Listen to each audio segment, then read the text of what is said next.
కల్పించబోతుందని ఈ సభాముఖంగా నేను హామీ ఇస్తున్నా.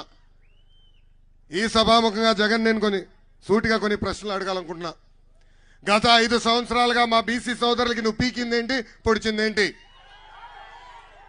ఈ ప్రభుత్వ అధికారంలోకి వచ్చిన తర్వాత ఎప్పుడు లేని విధంగా 26,000 మంది బీసీల పైన దొంగ కేసులు పెట్టారు. 300 బీసీలని చంపేసింది ఈ ప్రభుత్వం. ఒక అమర్నాథ్ గౌడ్, నందం సుబ్బయ్య గారు, ఇంకో పక్కన జాలయ్య గారు, చంద్రయ్య గారు, ఇట్లా అనేక మంది బీసీలని చంపేసింది ఈ ప్రభుత్వం. మా బీసీ సోదరులకి రావాల్సిన 30 సంక్షేమ కార్యక్రమాలు రద్దు చేసింది ఈ ప్రభుత్వం. బీసీ సప్లాన్ కింద రావాల్సిన 75,000 కోట్ల రూపాయల నిధుల్ని పక్కదారికి మళ్లించింది ఈ ప్రభుత్వం. అందుకే బీసీ సోదరులకు అండగా నిలబడుతుంది తెలుగుదేశం జనసేన ప్రభుత్వం. మొన్న జైహో బీసీలో బీసీ డిక్లరేషన్ ప్రకటించాం. దాంట్లో మొదటి హామీ 50 సంవత్సరాలు నిండిన బీసీ సోదరులకి ప్రతి నెల 4,000 రూపాయలు మన ప్రభుత్వం అందించబోతుందని ఈ సభాముఖ హామీ ఇస్తున్నాం. ఇంకా బీసీలని కాపాడడానికి ప్రత్యేక రక్షణ చట్టం తీసుకొస్తాం. స్థానిక సంస్థ ఎన్నికల్లో తగ్గించిన 10% రిజర్వేషన్ మళ్ళీ అందించే బాధ్యత మన ప్రభుత్వం తీసుకుంటుంది. ఇంకా ఆదరణ పథకం ద్వారా 5,000 కోట్ల రూపాయలు ఖర్చు పెట్టి పన్నిముట్లు కూడా అందజేసే బాధ్యత మన ప్రభుత్వం తీసుకుంటుంది.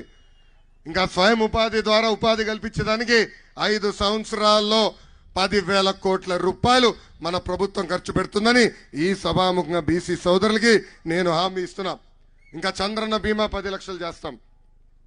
బీసీ సోదరుల ఇంట్లో పెళ్లి జరిగితే పెళ్లి కానుక కింద కూడా 1,00,000 రూపాయలు మన ప్రభుత్వం ఇవ్వబోతుంది. దశాబ్దాలుగా బీసీ సోదరులు ఒక ఇబ్బంది ఎదుర్కొంటున్నారు. పాదయాత్రలో చాలా మంది నన్ను వచ్చి కలిసి ఇదొకటి నన్ను కోరారు. 6 నెలలకు ఒకసారి బీసీ సర్టిఫికేట్ మేము రెన్యూ చేసుకోవాలి, అధికారుల చుట్టూ మేము తిరగాలి, ఇది పోవాలి అని కోరారు. బీసీ సోదరులకి ఈ సభాముఖంగా హామీ ఇస్తున్నా, పర్మనెంట్ కాస్ట్ సర్టిఫికేట్ కూడా అందజేసే బాధ్యత మన ప్రభుత్వం తీసుకుంటుంది. ఇంకా పెండింగ్ లో ఉన్న బీసీ భవనాలన్నీ కూడా పూర్తి చేస్తామని ఈ సభాముఖంగా బీసీ సోదరులకి నేను హామీ ఇస్తున్నా. అనంతపూర్ జిల్లా అంటే మా కుటుంబానికి చాలా ప్రేమ. నేను ఎప్పుడు అనంతపూర్ జిల్లాకు వస్తే సొంత ఇంటికి వచ్చిన భావం నాకు కలుగుతుంది. దానికి కారణం ఇక్కడున్న ప్రజలు చూపించే ప్రేమ, అభిమానం. అసలు మీకు చేతులు ఇవ్వాలంటే నాకు భయం వేస్తుంది స్వామి. గీరేస్తే పరాలా, కొరుకుతారు. పాదయాత్రలు ఇదే ఊరవకొండలో నా చేని కొరికారు.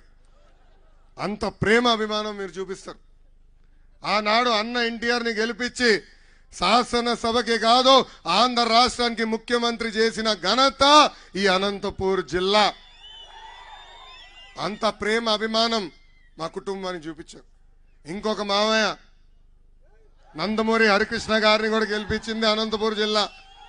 ఇంకొక మావయ్య మీ అందరి బాలయ్య, నా ఒక్కడికే ముద్దల మావయ్య బాలయ్యబాబు గారిని కూడా 2 సార్లు గెలిపించి శాసనసభకు పంపించింది ఈ అనంతపూర్ జిల్లా.